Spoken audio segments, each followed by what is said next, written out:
This is Miles, and today is September 23rd, 2017. Yesterday, on September 22nd, I had a hysterectomy, and I decided that I did want to keep my ovaries, just for the pure fact that I don't have enough trust in our government slash the economy slash the world not ending, etc., to feel safe enough to have my ovaries out in fear of losing access to testosterone. But anyways, that's another time. But basically, I just wanted to make an update to let everyone know I'm kind of out of it and on pain meds and stuff, so that's why I'm sounding weird. I just had a intubation, I think is what it's called, so my throat's messed up. But basically, I just wanted to kind of talk about the procedure a little bit and how I'm doing and whatnot. And sorry. So also in 3 or 5 days, I think 5 days, I'll be a year and 3 months on testosterone, 15 months, which is pretty rad. But anyways, again, back to my histo. So I had to take all my piercings out of my face. They only want you to bring, like, basically you can have your glasses, your phone, your ID, and your keys. So I went in. I had to get in at 6 a.m. for check-in. I couldn't eat anything or drink after midnight the night before. I got there at like 6:10. I was a little bit late. I got checked in. And they take you back to this room. They check your vitals and do some other things. Make sure, like for me, they had to do an EKG and run another blood test. But I've always been told that anytime you have a surgery, you're required, if you have a uterus, you're required to take a pregnancy test. So I was expecting that, and the nurse was actually like, "Oh, well, your surgeon didn't order one because there's no chance that you could be pregnant, right?" And I'm like, "Yeah. Yeah, actually, that's exactly true. There's no chance." She's like, "Well, semen kind of has to be involved for that." And so, basically, they actually believed me, whereas they've never done that before. And I really thought that was awesome, and I appreciate that a lot. It took away a lot of my dysphoria about that. But, regardless, I don't have a uterus anymore, so they can't ever make me take one again. So, that's pretty exciting. Anyway, so, like, the pre-op room.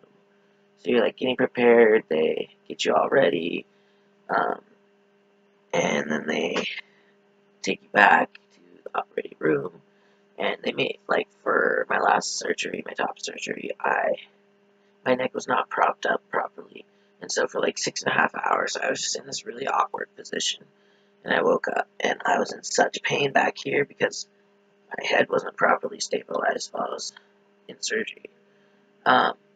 Basically, this time, I was like, please, can we make sure I have a pillow and my neck is propping up my head properly? So I woke up without neck pain this time, but like they like sat me down on the table and then put a pillow here, and they're like, "Is that good?" And they put pillows on the side right here.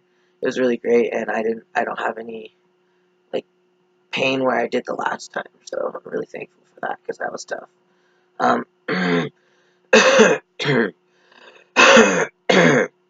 And then they had me sit on this table. Well, it's a bed, but it's like the end of a table basically, and my tailbone was on it, and I'm like, shit, my tailbone's gonna be really sore. But apparently they like move you around, and you're like able to be like, because the robot like moves me. So I had one incision. Well, it's supposed to be one incision through my belly button, and with robotic assist. But they ended up giving me a second incision, and I didn't talk to my surgeon or anything, so I don't know why, but apparently they needed to for whatever reason. It's whatever, I'm fine about it. I just thought I was getting one, and I got two. Then they like pump this gas up inside you, so it makes like your stomach and all your organs bloat. So it's kind of like it makes them float higher in your body, so that way they have more space, and there's less chance of them like hitting other parts of your body and other organs, or like there's less risk if they're farther away, I guess. But so like this gas is just horrendous, and like it's like inside me, and it takes a little while for it to come out, and like I'm supposed to try and fart and poop and pee and burp and just get everything out of me as much as I can, as quickly as I can, and I'm doing my best. Top surgery afterwards, I didn't poop for like a week, even with constipation pills. But they had me a week before the surgery. They had me started taking Miralax, which is like a stool softener slash anti-constipation. And then 2 days before my surgery, they had me taking that twice a day. And then they also 2 days before my surgery, they had me taking Senna, which is an anti-constipation pill, 2 times a day. So like I was like pre-prepped to poop, and I actually like pooped a little bit this morning, which I'm really shocked because, like I said last time, it took a week. So that plan. Oh, I got this. I'll talk about that. So that plan that they have you on to make sure that you stay cleared out obviously really works, and I'm grateful because I'll tell you in a minute. But really quickly, there's this thing. It's called, I think, a scoline patch, but it's for nausea, and you can have it on there for 3 days, which is pretty great and awesome. But it started to itch, so what was I just about to say? So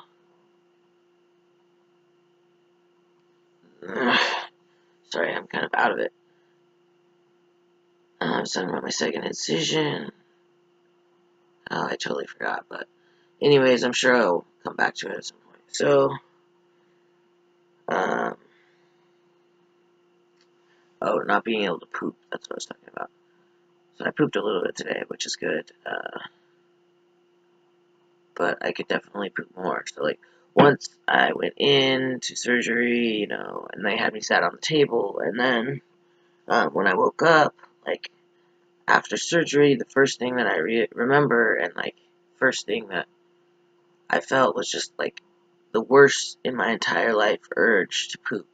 Like, I had to poop so bad, and, like, I had to go, but I was like, I need to go to the toilet, I need to go to the toilet. And the nurse was like, no, you can't go to the toilet because you just are waking up from anesthesia. So you can't do that. We have to let you wake up more. And, then I was just like, no, I really need to go to the toilet. And she was like, I'll give you a bedpan. And I was like, no. And then I kept asking that because I needed to so bad. It was like seriously the worst I've ever felt like I had to poop in my life. But I guess because they're working really close to the intestines, so that's probably they were stimulated a lot. And then also, I guess they are like the uterus is really close to the bladder, so they also like looked inside my bladder and did something in there to make sure that there was no like nicks or anything from when they cut out the uterus. So my bladder's all fucked up, my bowels are all fucked up. But anyway, so like I'm like I really gotta go. And then I think she ended up like knocking me out again a little bit because I was too anxious about it. Finally, we got to a room, my like recovery room, where I was gonna be allowed to get up and go to the bathroom and pee and stuff. More time has passed, and I went in, and then finally they let me, as soon as my medication died down a little bit, go to the bathroom. And I sat there for so long, and nothing came out at all, pee or poop. still, just for like several hours, it was the worst feeling ever of having to go and nothing would come out, and it really sucked. But I'm pretty sure it was like just the gas and then like maybe somehow touching my insides or something while they were in there. But it was just horrible, horrible, and I cried, and it hurt so bad. And like I didn't even cry from the pain and top surgery in the hospital. So like hands down, that feeling to have to poop and the way that it hurt, like with like the menstruation cramps times 100 feeling is what it's like. Was way worse than coming out from top surgery, and that really sucks. At least for me. But that being said, today, day 2, I don't have drains and I don't have as much of that gas stuff. So I got to poop a little bit. Like I said, I'm feeling a little bit better in that manner. But I still have like really, really, really bad cramps, like times 100 cramps of a normal cycle would be. And it just really sucks. And I'm really tired because I didn't get very much sleep and I'm grumpy. And I would say though, just not to scare anyone, that day 2, this surgery is a lot easier than top surgery was. So, day 1 was really hard for me, and I don't know if everyone's like that, but it was just real bad for me. It still sucks. I still feel really bloated and gross, and I don't like it at all. And I still hurt really bad, but I don't have like the constant urge to